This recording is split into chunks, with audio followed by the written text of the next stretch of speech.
Chapter 10. Baal Haman. It was a name that had been infamous in the town of Shunem for over 40 years. The town and the territory surrounding it were even referred to sometimes as Baal Haman country. Baal Haman the elder had earned this prominence through his cleverly acquired wealth and political skill in keeping it. He was, however, fading into the background as age and sickness diminished his influence, while his eldest son gradually assumed control of the affairs of his father's sprawling estate. Tall, good-looking, and cunning, this son was already observed to have inherited a dangerous share of his father's political acumen, but was yet unseasoned with the gentleness of age. His rising profile excited well-founded nervousness in the local population. Baal Haman, the younger, sat in a meeting with his advisors following his midday meal. The heat of the sun at its zenith added to his already barely contained desire to nap rather than work. The meeting was really just a formality. He was well acquainted with the affairs of his estate, his quick mind absorbing and recalling details effortlessly. But his counselors had been loyal to his father, and the time with his successor meant more to them than to him. Haman needed to afford them the courtesy of his attention just to keep the wheels of goodwill turning smoothly. He would have preferred to spend the time with his peers who, in fact, were his informal advisors. Their opinions given in his kitchen or in the drinking rooms or while out hunting ultimately carried more weight in his policy decisions than the ramblings of his father's aged friends.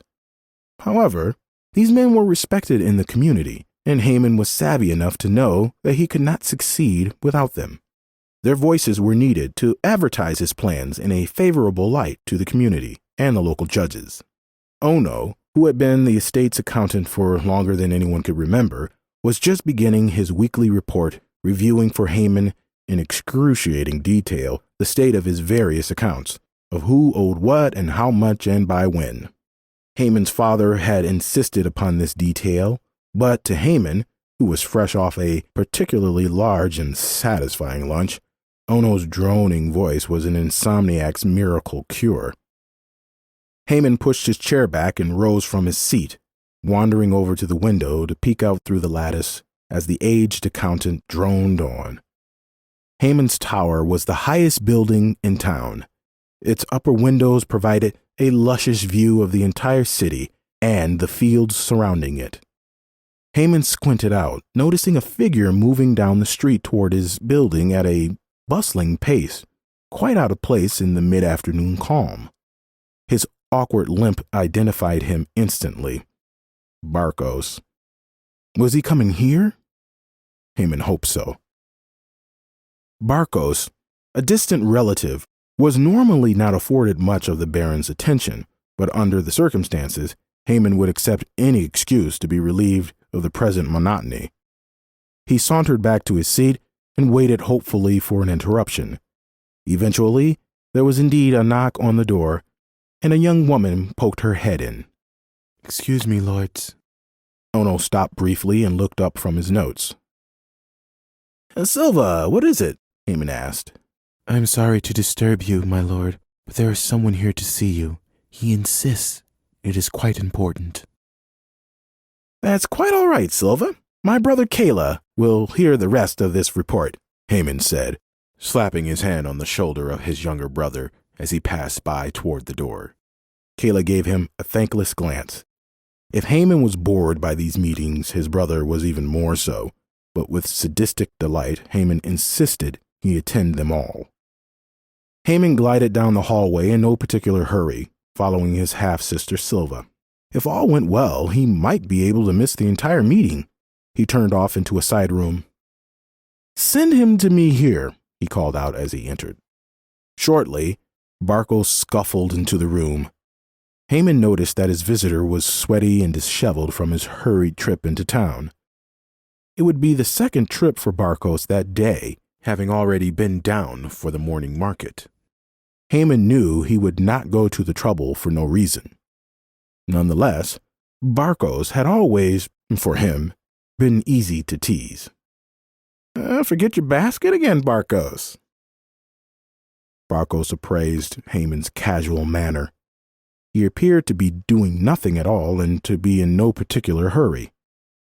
Under normal circumstances, he might have been offended by Haman's unabashed jabs, but this time he was just glad to get an audience with him, and it appeared he had Haman's full attention.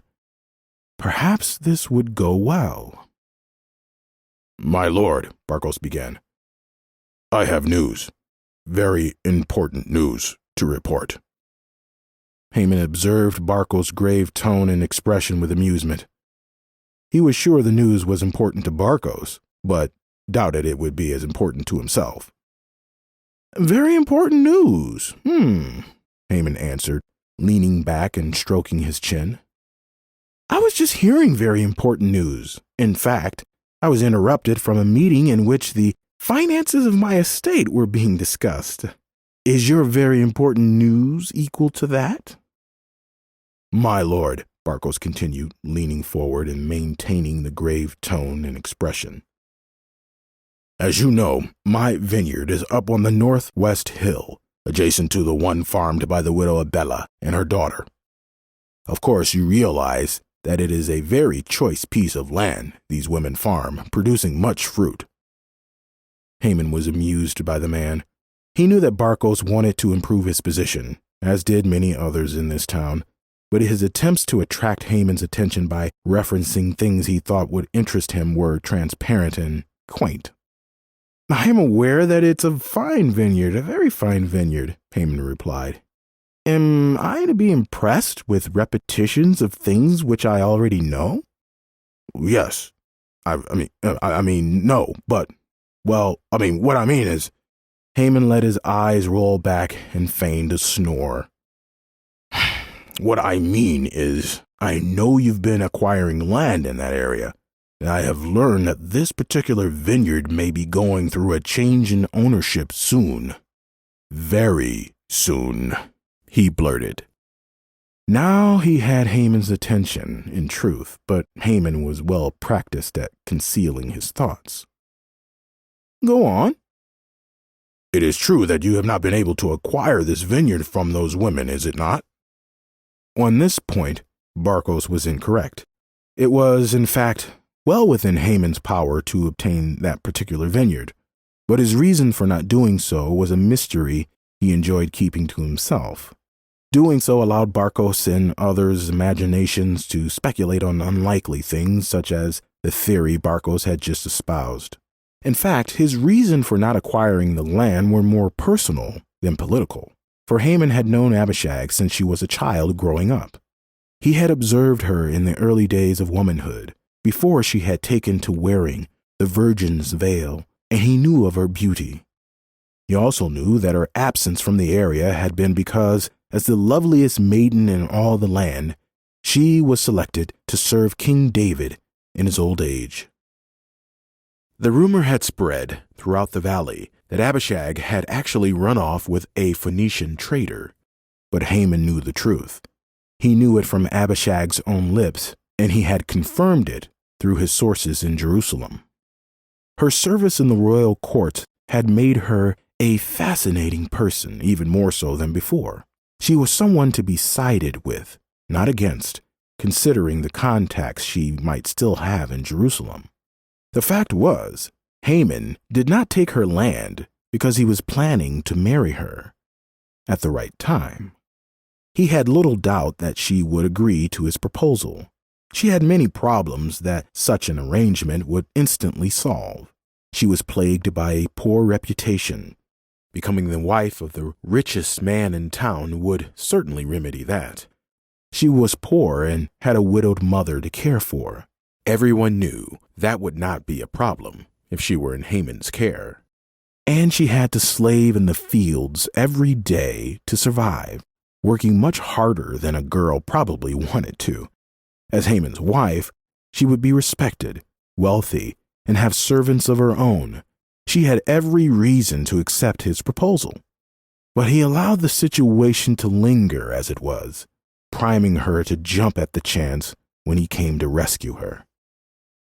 For now, Haman played along with Barkos's assumption. It would be a very fine vineyard to obtain. Why do you say the ownership is in doubt? As you know, Baal Haman, the ownership has always been in doubt, but now I may be able to prove it. The women have conspired to have a man show up who claims to be the maiden's brother and to make a claim on the land, he gushed. Haman regarded the nervous little man warily. Was this the product of a paranoid imagination, or was Barkos really on to something? And, you know this because, Haman asked, leaning forward. Barkos too leaned forward, and his voice dropped lower. I met him. I saw him in the vineyard. He told me so himself. He claimed to be her brother, and later I overheard him speaking on the trail discussing the matter with two very well-dressed men on fine horses. It is a conspiracy, of course, for we know all her brothers. Yes, of course, Haman agreed. But he knew a bit more about Abishag's family than most people did. His father had briefed him on all the local families and their backgrounds with detailed knowledge that had been forgotten by many of the current generation. Though rumor had it that Abishag was illegitimate, Haman knew it was not true. He also knew that it was likely Abishag did, in fact, have a missing brother, one who one day might return to claim land. Haman's father had warned him about this possibility. It was another reason Abishag would be useful as a wife, for if he acquired the land through marriage, it would be more secure against such a raid. And here is the other part, Barkos continued, pausing baitingly. Yes? I saw them together. Together? What do you mean? Haman asked. She had her veil off. It was early morning and she had her veil off, and they were embracing on the trail. It's her Phoenician lover. Haman stared at Barkos with barely hidden skepticism. He knew that Abishag's character would never stoop to such a thing, no matter what others thought.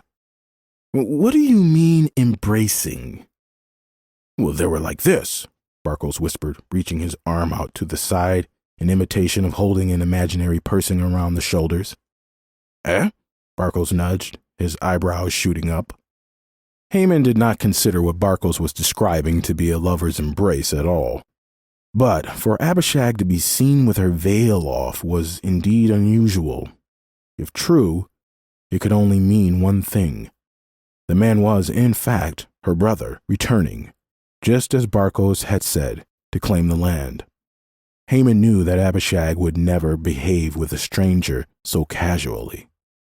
If what you have said is true, this is most interesting indeed, Haman replied, staring up at the ceiling in thought. Barkos leaned back, pleased with himself. I thought you would want to know, and of course if justice is done in this matter, and the vineyard does return to us as rightful owners, you know that it could easily be combined with mine, Barkos hinted. Haman was amused at the man's use of the word us. With Haman, everyone wanted to be us. He knew that Barkos' status as a distant relative excited in him more hope than Haman would ever justify with favors. But no, Barkos would never have any more land than he already possessed, and would be lucky to keep that. Nonetheless, the information he provided was worthy of attention and serious thought.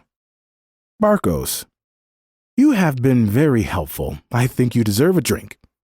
Haman reached into his pouch and pulled out a couple of copper coins. Here, go enjoy yourself. Barkos smiled. The meeting had gone better than he could have imagined. Thank you, he replied with an excited grin. He took the coins and rose to leave. Oh, and one more thing, Barkos, Haman said, causing the visitor to freeze and look back at him. Tell no one of this matter until we decide what to do. All right? Of course, he replied. He left the room and went bouncing down the street, merrily tossing the coins up into the air and catching them as he went. But Haman sat where he was for a long time, his clever mind probing all the possible ramifications of this unexpected turn of events.